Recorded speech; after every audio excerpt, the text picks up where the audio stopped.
자, 우리의 싸움은 무엇일까요? 여러분은 어떤 싸움을 싸우고 계십니까? 어떤 분들은 노후 준비의 싸움, 경쟁을 하고 계시고, 어떤 분들은 병과 싸우시는 분들도 있어요. 그래서 건강을 얻기 위해서 이렇게 운동이나 여러 가지의 싸움을 하고 계시고, 어떤 분은 사업을 위해서 이런 여러 가지 우리가 싸움을 하고 있는데, 우리는 어떤 싸움을 해야 합니까? 성경은 답이 정해져 있습니다. 우리는 영적인 싸움을 싸워야 한다라고 말하고 있죠. 그렇기 때문에 우리는 예수 믿는 사람들은 육의 문제와 물질로 싸우는 게 아니라 영과 싸우기 때문에 우리는 문제가 생길 때 문제만 갖고 씨름하지는 않아요. 예수 믿는 사람들은 하나님 앞에 엎드립니다. 왜 그럴까요?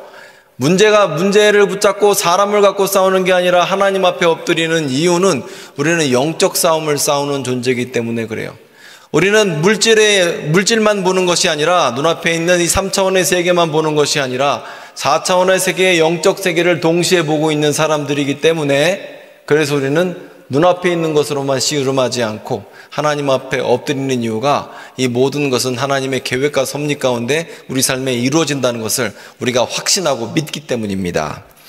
자, 그런데 오늘 본문 에베소서 6장을 보게 되면 이렇게 우리의 싸움에 대해 구체적으로 말하고 있습니다. 6장 10절을 보게 되면 이렇게 시작합니다. 끝으로, 이렇게 시작해요. 끝으로. 그러니까 지금 이 전신갑주 이야기는, 자, 영적으로 무장하라는 얘기는 맨 마지막에 나오는 얘기입니다. 끝으로. 우리가 드라마를 보더라도 제일 중요한 건 저는 도입하고, 그 다음에 만약에 16부작 드라마다 그러면 도입할 때 어떻게 시작했느냐 하고 15화, 16화가 제일 중요하다고 생각해요. 드라마가 어떻게 결말이 났느냐가 중요하지 않습니까? 그리고 거기에 모든 핵심이 다 들어있죠. 마찬가지로 에베소서도 이 맨 마지막에 어떻게 보면 사도 바울이 가장 말하고 싶은 핵심이 들어있습니다. 그래서 끝으로라고 말합니다. 너희가 주 안에서 그의 힘의 능력으로 강건하여지고 마귀의 관계를 능히 대적하기 위하여 하나님의 전신갑주를 입으라. 이 얘기는 우리 삶에서, 여러분의 영적 생활에서 누군가 방해꾼이 있다는 겁니다. 누군가 방해를 한다는 거예요. 이건 참 고수들만 아는 겁니다. 제가 예전에 청년부를 할 때인데 어떤 자매가 와서 그런 얘기를 하더래요. 자기 엄마가 그때 이제 교회 다닐 때, 제가 섬기는 교회에서는 그때 이제 산상 기도회 같은 게 있었어요. 권사님이, 엄마가 산에 가서 은혜를 받고 내려오면 그렇게 남편이 생난리를 친다는 거예요. 그래갖고 이해가 안 된다는 거야. 왜 내가 은혜 받은 날만 집에 들어오면 이렇게 부부싸움을 하고 힘들어하느냐. 초반에는 몰랐대요. 나중에 알고 보니까 이게 마귀가 장난치는 건가 본인이 깨달은 거예요. 사실 여러분, 우리 싸움이요, 단순하게 이게 우연히 일어나는 게 아닐 수 있습니다. 여러분의 영혼을 흔들기 위해, 여러분의 신앙과 믿음을 흔들기 위해 누군가 장난치는 게 걸 수도 있어요. 그래서 오늘 본문에서는 마귀의 관계를 능히 대적하기 위하여 뭘 하랍니까? 전신갑주를 입으라. 이 전신갑주를 입는다는 건 이 갑옷을 입는다는 얘기인데, 한마디로 이 실전에 뛰어들기 위해서 무장을 하라는 겁니다. 우리가 이 가수들도 그렇고, 특별히 권투 선수나 아니면 이 격투기 선수들, K1 이런 선수들을 보게 되면요, 시즌 때 몸무게와 비시즌 때 몸무게가 달라요. 시즌 때는 60kg 나가다가 비시즌 때는 70kg, 80kg도 나가요. 시즌 때가 되면 몸을 딱 만들어요. 어떻게 만들어요? 전투하기, 싸움하기에 적합하게끔 자기 몸을 줄여요. 어떤 선수는 늘려요. 예를 들어서 파키아오, 이 필리핀의 영웅이죠. 파키아오 선수 같은 경우는 이 복싱을 하기 위해서 10kg, 20kg까지도 증량을 합니다. 이게 얼마나 힘들어요. 근육으로 20kg 만드는 게 쉽냐고요. 증량을 해서 체급을 올려서 싸움을 하죠. 왜? 이 싸움하기 위해서 준비를 하는 것이죠. 마찬가지로 이 마귀의 관계를 대적하기 위해서 전신갑주를 입으라는 얘기는 그냥 몸이 늘어진 채로 입으라는 게 아니에요. 싸움 준비를 하고 입으라라고 말하고 있는 것이죠. 12절 말씀, 우리의 씨름은 혈과 육을 상대하는 것이 아니요 통치자들과 권세들과 이 어둠의 세상 주관자들과 하늘에 있는 악의 영들을 상대함이라. 이 싸움이 어떤 싸움이랍니까? 혈과 육의 싸움이 아니라는 거예요. 혈과 육의 싸움이 아니기 때문에 이 악한 세력과의 싸움을 하기 위해서 사도 바울은 여기서 이런 비유법을 사용하는데, 우리 싸움하면 군인이 생각나지 않습니까? 군인이 어떻게 무장을 하나 봤더니 처음에 구원의 투구 같은 경우에는 구원의 투구를 쓰고, 가슴 가리개, 이 가슴 갑옷은 호심경이라고 부르는데, 여기는 의의 호심경, 즉 예수 그리스도의 의로 가슴을 가리고 믿음의 방패를 갖고 평안의 복음에 준비한 것으로 신을 신고, 그리고 성령의 검 곧 하나님의 말씀으로 싸우라, 이렇게 무장하라 사도 바울은 권면하고 있습니다. 여기서 나와 있는 진리가 뭐냐, 의가 뭐냐, 평안이 뭐냐, 믿음이 뭐냐, 이걸 하나하나 설명하기는 참 쉽지는 않습니다. 그러나 좀 간략하게 설명을 드리면, 이 진리의 띠, 사실 이 허리띠가 되게 중요해요. 왜냐? 이 사람이 힘을 쓸 때가 되면 이 배에 힘이 들어가야 되거든요. 허리하고 배, 복압이 차야 됩니다. 그래서 옛날에 여러분, 장미란 선수가 세계 1등을 들 때 어떻게 합니까? 제일 먼저 허리띠를 쫄라매고 그 다음에 손에다가 하얀 거 묻히고 그러고 들죠. 왜? 복압이 차야 되거든요. 배에 힘, 허리에 힘 바짝 들어가야 사람은 기운을 쓸 수가 있어요. 뿐만 아니라 전쟁터에서 쓰는 이 군인들이 쓰는 이 띠 같은 경우, 허리띠 같은 경우는 거기에 각종 무기들이 달려 있습니다. 대검도 달려 있고 밧줄도 달려 있고 그 다음에 야삽도 달려 있고, 지금도 그렇게 달아놔요. 수통도 달고. 옛날도 마찬가지로 이 탄띠에는 여러 가지를 달 수가 있거든요. 그래서 진리로 띠를 띠고 구원으로 투구를 쓰고 또 평안의 복음에 준비한 신을 신는다라고 얘기하는데, 이 신발이 과거에는 더 중요했어요. 예전에는 60 트럭을 타고 전쟁터로 갈 겁니까? 장갑차를 타고 비행기를 타고 갈 겁니까? 아니에요. 걸어 다녔습니다. 걸어 다닌다고 하면 신발이 얼마나 중요하냐고요. 이 신발이라는 건 조금만 불편해도 어려워요. 여러분 가끔 길을 걷다가 발이 불편해서 신발에 뭐가 있나라고 보면 요만한 모래 하나 있을 때가 있잖아요. 우리는 그만큼 예민해요, 발에 대해서. 그래서 발에 요만한 모래 하나 있어도 그냥 살지 그러는 사람 없습니다. 신발 벗어서 모래 빼고 가요. 마찬가지로 예수 그리스도의 구원의 복음 소식이 평안을 주고 그 평안의 복음의 신을 신고 우리는 이 땅을 살아가는 것이죠. 자, 이렇게 해서 우리는 전신갑주의 무장을 해야 하고, 그리고 그 다음에 성령의 검, 곧 말씀으로 무장을 해야 하는 것입니다. 이 말씀으로 무장을 한다는 것은 이 무기라는 것 자체가 몸에 익숙해져야 하는데, 그 하나님 말씀에 대해서 우리가 단순히 읽는다는 것이 아니라 하나님 말씀이 완전히 내 몸에 익어 있는 것을 얘기하는 것이죠. 자, 여러분, 우리가 인생을 살다 보면요, 모든 것에 이 그들만의 리그가 있다는 사실을 아십니까? 그들만의 리그. 제가 올해 필리핀을 다녀왔어요. 필리핀에 낮에 가니까 그 더위에 개들이 다 그늘에 자고 있었습니다. 근데 얘네들이 해가 지니까 때로 지어다니면서 개싸움을 하더라고요. 깜짝 놀랐어요. 근데 신기한 건 이 개들이 사람은 절대 공격하지 않아요. 지네들끼리 싸웁니다. 개싸움을 해요, 진짜. 사람은 사람이 아니야. 개들만 지네 눈에 보여요. 그래서 이 영역을 누가 차지할 거냐 하면서 개들이 그렇게 싸워요. 한 3, 4년쯤 전에도 필리핀에 갔었는데, 그때 새벽에 봉고차를 타고 어디를 가고 있었습니다.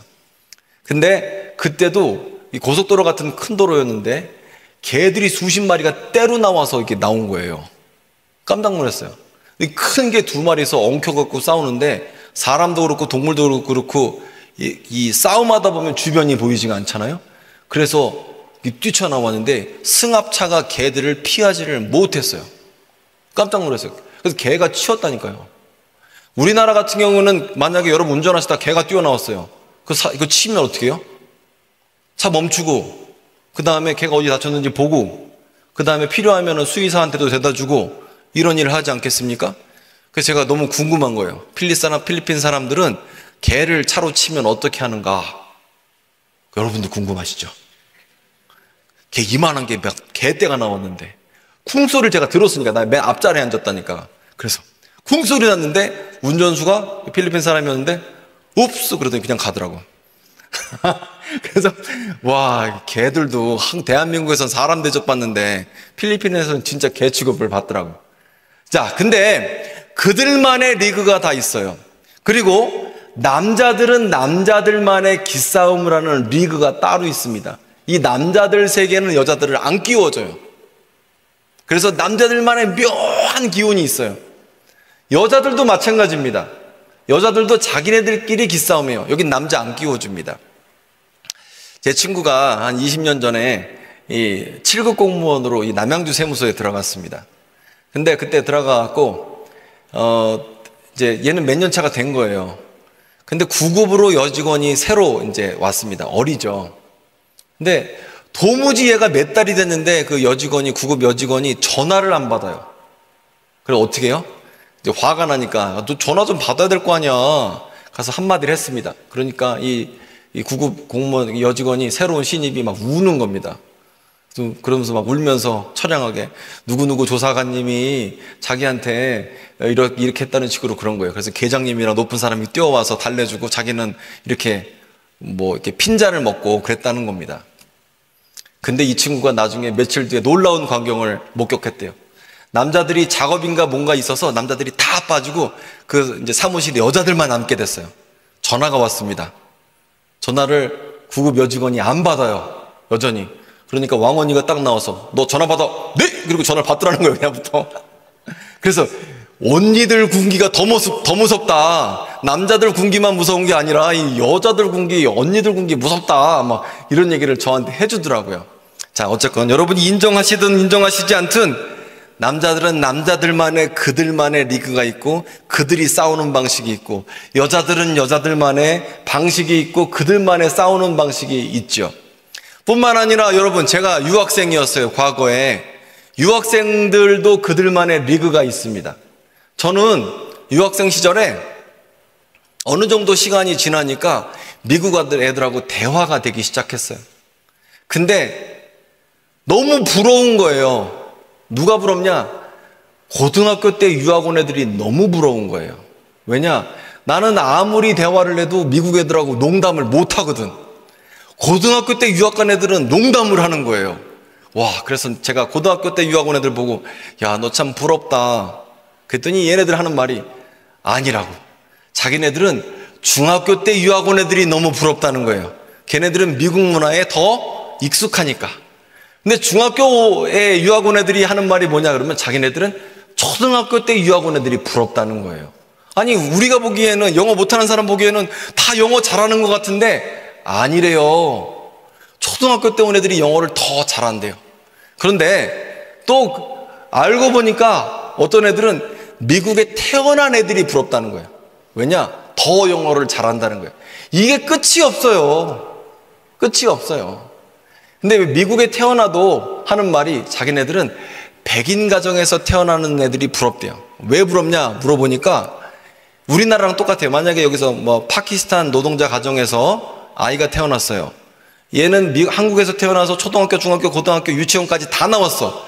그래도 한국 사람만 가지고 있는 그 미묘한 그 문화나 어리나 한 같은 거에 대해서 알지만 잘 모르잖아. 영어도 그런 게 있대요. 저는 모르는 세계야. 근데 그렇기 때문에 이게 끝이 없는 거죠. 자, 그러면 음대는 음대끼리, 의사는 의사끼리 이런 게 있대요. 의사 선생님들에 따르면 이건 불특 어떤 분이 하신 얘기예요. 치과 의사는 의사가 아니래요. 걔네들은 덴티스트래. 의사가 아니라는 거예요. 여러분이 못 웃으시는 이유가 여러분은 의사가 아니라서 그러는 거예요. 이게 되게 웃긴 말인데. 자, 그리고 만약에 여러분 목사들은 이런 리그가 있을까요? 목사들도 있어요? 목사들도 이런 리그가 있습니다. 일단 목사들은요, 장로의 신학교 대학교 출신들을 우대해 줍니다. 장신대학교. 그리고 지방신학교가 있어요. 장신대에 나오면 사람들이 더 장신대 나왔다라고 해주냐? 그런 건 없지만 우리들끼리 장신대 나오면 좋다고 생각해요. 제가 장신대 들어갈 때는 950명이 시험을 봤는데 300명을 뽑았어요. 보통 3대1로 경쟁률이었어요. 요즘에는 그런 게 없어요. 왜냐? 장신대도 미달이고 지방도 미달이에요. 피차 미달이기 때문에 장신대 우대해 주는 것이 없습니다. 그런데 장신대 나오면 다 해결되느냐? 아니에요. 여기도 또 계급이 있습니다. 엄마 아버지가 목사인 사람, 이걸 성골이라고 해요. 엄마 아버지가 장로인 사람, 이걸 뭐라고 그래요? 진골. 왜 이렇게 잘하세요? 그리고 엄마 아버지가 이도저도 아니다. 그럼 뭐예요? 육두품이 아니라 불가촉 하층민이에요. 아무것도 없어요. 자, 근데 중요한 건 뭐냐? 원로 목사님 학력은 뭘까요? 원로 목사님은 제가 오늘 1부 때 2부 때는 원로 목사님 학렬이 서울장신 야간이라고 했는데 야간 아니랍니다. 사모님이 오셔서 왕사모님이 하시는 말씀이 주간이래요. 근데 원로 목사님 나온 학교가 서울장신인데 그 당시에는 교육부 인가가 아니라 우리 교단 인가였어요. 한마디로 학원이었다고. 학원에서 야간이든 주간이든 뭔 상관이에요. 제가 볼 때 똑같지. 그래서 교단 인증 학교인 서울장신에서 제가 볼 때 야간에 다니신 것 같았는데 신대원은 그 신학대학원은 어디 나오셨냐면 목회연구원 과정, 3년 과정이 아니라 2년 과정을 나오셨어요. 그러면 원로 목사님은 사실상 목사 될 때 학력이 졸업했다고 표현하면 좀 부끄럽고 이수했다고 표현하는 게 맞아요. 왜냐하면 근데 여기서 핵심이 뭐냐? 되게 신기한 게 대한예수교 장로회 안에 8,000개의 교회가 있습니다. 거기 총회장을 1년에 한 번씩 뽑아요. 대단히 신기한 건 장신대 출신은 거의 없어요. 학력 좋은 사람이 총회장 하는 경우 제가 알기로 한수망교회 류영모 목사님밖에 없어요. 다 지방 출신, 목연 출신, 야간 출신이 총회장 해요. 너무 이상하지 않습니까? 사실 제가요 장신대 출신이지만 장신대 별로 안 좋아합니다. 왜? 장신대 애들은 조금 못 살게 구고 갈구면은 막 도망가 버려, 딴 데로. 근데 지방신학교나 아니면 이렇게 어려운 사람들은 갈 데가 없어. 여기가 승부처야. 그러니 거기서 꼭 목회 성공을 한다는 거예요. 여러분, 이게 대단한 게 우리가 생각할 때 그 약점이 어쩌면 강점이에요. 오갈 데 없는 게 강점이에요. 그 진짜 신기해요. 내가 볼 때 약점이라고 생각하는 그게 강점이죠. 어쨌든 간에 목사들도 나름의 리그들이 있는 것 같아요. 그들만이. 근데 중요한 건 목사는 서울대 나오면 뭔 소용이 있어요? 예? 목사는 기도 많이 하고 성도들한테 관심 있고 신방 많이 다니고 목회 잘하면 그게 최고예요. 무슨 뭐 학교 좋은 데 나오면 뭘 합니까? 예? 아무 쓸데가 없어요. 그런 의미에서 홈페이지에 제 학력이 안 들었습니다. 우리 교회는. 이게 다 쓸데없더라고. 원로 목사님이 어려서부터 조기교육을 시켰어. 제일 중요한 건 학력이 중요한 게 아니다. 목사는 이게 중요하다 이렇게 얘기를 하셔서. 자, 어쨌건 우리가 생각할 때 뭐 다른 세상에는 다 그런 게 없을 것 같지만 걔들도 지들만의 리그와 싸움 방식이 있고 의사들도 그들만의 리그와 싸움 방식이 있고 목사들도 피아니스트도 음대도 아니면 여러분이 일하시는 모든 거기 영역에서 여러분 나름대로의 클래스가 있고 계급이 있고 그들만의 싸우는 방식이 있다는 것을 알 겁니다. 그런데 우리가 싸우는 싸움은 이런 싸움이 아니라 영적 싸움이에요. 영적 싸움의 기본은 죄와의 싸움입니다. 여러분의 죄와의 싸움을 학력으로 이길 수 있겠습니까? 아니면 다이어트를 많이 해서 몸무게가 가벼워지면 영적 싸움을 이기는 겁니까? 사람들한테 인기를 얻으면 나는 영적 싸움을 이기고 죄와의 싸움에서 승리할 수 있는 겁니까? 아니라는 거예요. 우리는 리그를 확실하게 봐야 돼요. 어떻게 싸울 것인가? 그런데 너무나 안타깝게도 우리는 이 싸움을 제대로 접근조차 제대로 하지를 못해요. 분명히 성경에서는 우리의 싸움이 죄와의 싸움이고 영적인 싸움이고 영적인 전신갑주를 하나님의 전신갑주를 입으라라고 얘기를 하는데 우리는 문제가 생기면 영적인 전신갑주로 싸우는 것이 아니라 전문가 쫓아다니고 아니면 그거의 해결자를 세상에서 찾다가 끝나는데 그렇게 해결이 잘 안 되죠. 여러분, 하나님이 우리의 죄에 대한 문제에 대해서 얼마나 심각하게 여기는지를 아십니까? 그래서 우리의 영적 싸움이 죄와의 싸움이라는 거예요. 이사야서 59장 1절부터 3절 말씀을 우리 함께 봉독하도록 하겠습니다. 같이 읽습니다. 여호와의 손이 짧아 구원하지 못하심도 아니요 귀가 둔하여 듣지 못하심도 아니라 오직 너희 죄악이 너희와 너희 하나님 사이를 갈라놓았고 너희 죄가 그의 얼굴을 가리어서 너희에게서 듣지 않으시게 함이라. 이는 너희 손이 피해 너희 손가락이 죄악에 더러워졌으며 너희 입술은 거짓을 말하며 너희 혀는 악독을 내밀어. 아멘. 이 말은 무슨 뜻이냐면 하나님의 능력이 부족해서 일을 해결 못하는 것도 아니라는 거예요. 손이 짧아서 구원하지 못하심도 아니고 귀가 안 들려서 듣지 못하심도 아니고 하나님이 능력도 있으시고 우리의 기도를 들으심에도 불구하고 우리는 하나님 앞에 잘못 구하고 있는 거죠. 우리 이 죄 문제를 해결하려고 하지 않고 또 잘못된 접근을 하고 있으니까 해결함을 받지 못한다는 것입니다. 여러분, 우리의 죄와 싸우는 방법은 예수 그리스도의 십자가 하나밖에 없거든요. 예수 그리스도의 능력밖에 없어요.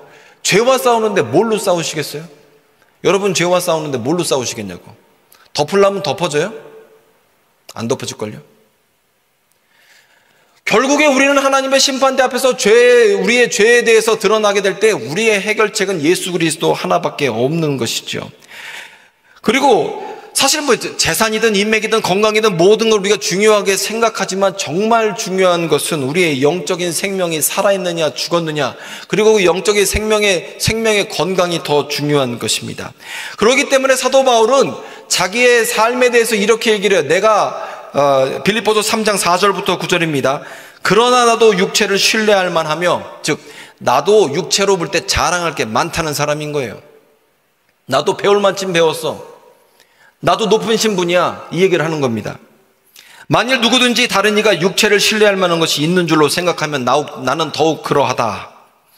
5절, 나는 8일 만에 할례 받고 이스라엘 족속이요 베냐민 지파요 히브리인 중에 히브리인이요 율법으로는 바리새인이요 열심으로는 교회를 박해하고 율법의 의로는 흠이 없는 자라. 그러나 내가 이걸 다 버렸대요. 배설물처럼 버렸대요. 왜냐? 그걸로는 영적인 싸움을 할 수 없기 때문에 그래요. 베냐민 지파인 것으로, 바리새인인 것으로 이걸로는 싸울 수가 없기 때문에 사도 바울이 하는 얘기가, 그래서 하는 말이 8절, 또한 그 모든 것을 해로 여김은 내 주 그리스도 예수를 아는 지식이 가장 고상하기 때문이라. 내가 그를 위하여 모든 것을 잃어버리고 배설물로 여김은 그리스도를 얻고 그 안에서 발견되려 함이니 내가 가진 의의는 율법에서 난 것이 아니요 오직 그리스도를 믿음으로 말미암은 것이니 곧 믿음으로 하나님께로부터 난 의인이 의라. 아멘. 즉 사도 바울의 싸움은 많이 배웠다 싸움이 아니에요. 나 로마 시민권자다. 나 지금 많이 배웠어. 나 배운 사람이야. 나 신분이 높아. 나는 출신이 달라. 이거 다 쓸데없다는 걸 본인이 알아요. 그거 안 하겠다는 겁니다. 배설물처럼 버렸다는 거예요. 자기는 예수로 싸우겠다라고 말을 하고 있는 것입니다. 자, 계속해서 말씀을 보게 되면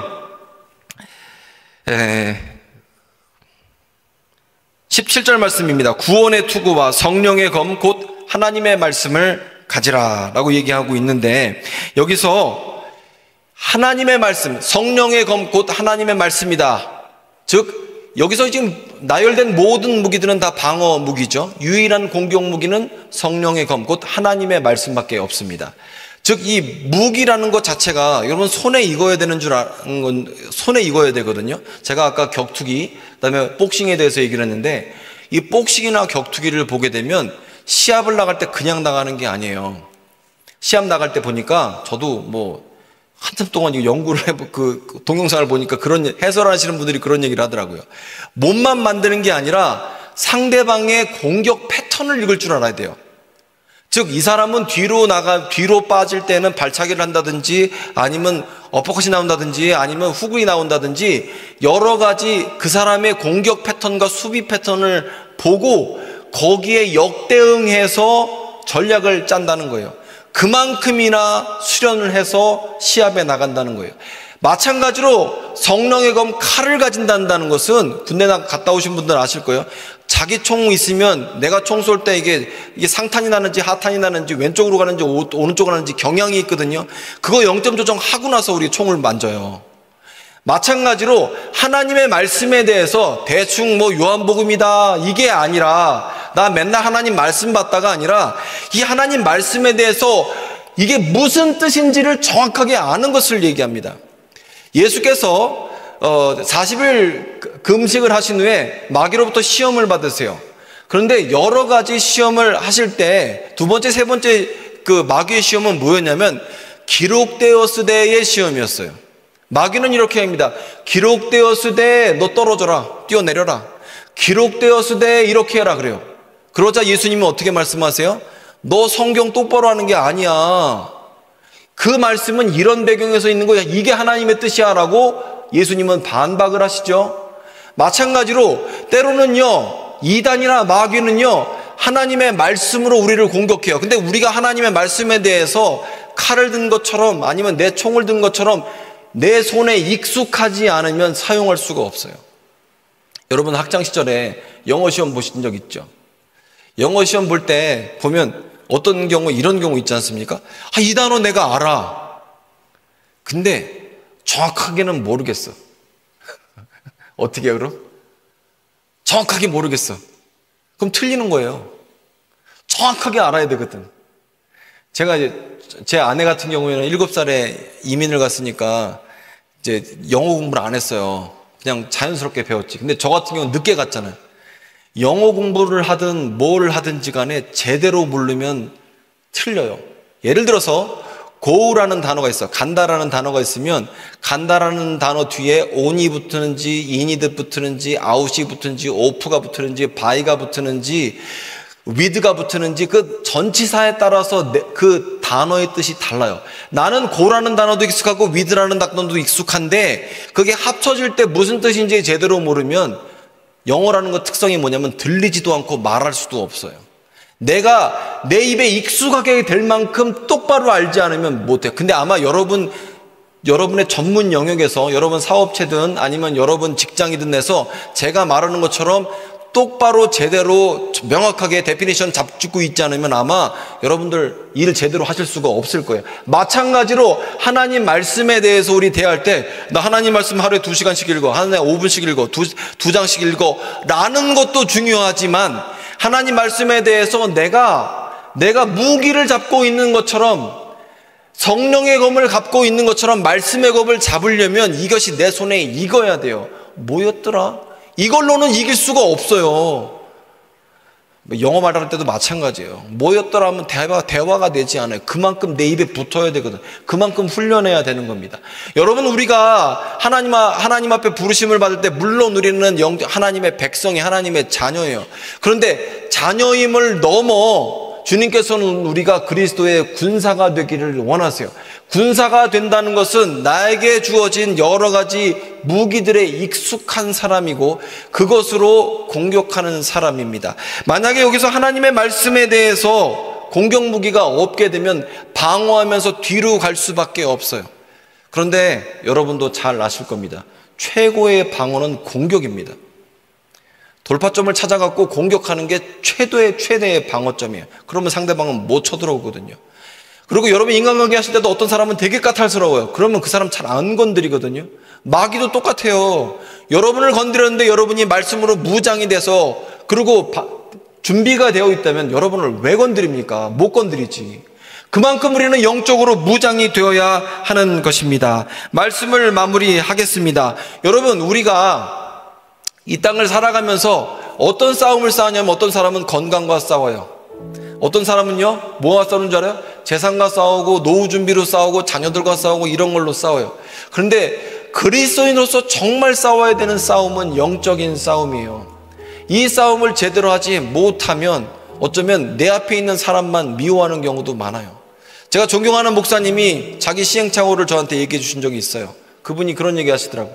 자기가 목회 초기 시절에 사람들하고 너무 싸웠대요. 안수집사, 권사, 장로들하고 맨날 싸웠대요. 그리고 왜 이렇게 나 괴롭히냐고 그랬대요. 그런데 알고 보니까 싸우다가 그 사람이 떠나고 나서도 그 문제가 계속 생기더래요. 그리고 깨달은 게, 사람 너머에 마귀가 있었구나. 그걸 깨달았다는 거예요. 근데 자기는 마귀랑은 안 싸우고 맨날 앞에 있는 사람들하고 맨날 싸웠다는 거예요. 여러분, 남들의 그 시행착오를 통해서 우리가 좀 배웠으면 좋겠습니다. 그래서 여러분 영적으로 무장되십시오. 특별히 방어무기는 하나님께서 이미 우리에게 허락을 해서 무장을 시켜주셨어요. 공격무기만 가지면 돼요. 말씀에 익숙해 주십시오. 단순히 읽는 것을 넘어서 공부를 하시고 그 말씀을 암송하시고 여러분의 입에 붙을 만큼, 이런 상황 가운데 말씀이 튀어나올 만큼 익숙해 주십시오. 영적으로 무장하십시오. 그리고 여러분에게 주어진 그 싸움 가운데 승리하는 여러분 되시기를 바랍니다. 기도하겠습니다.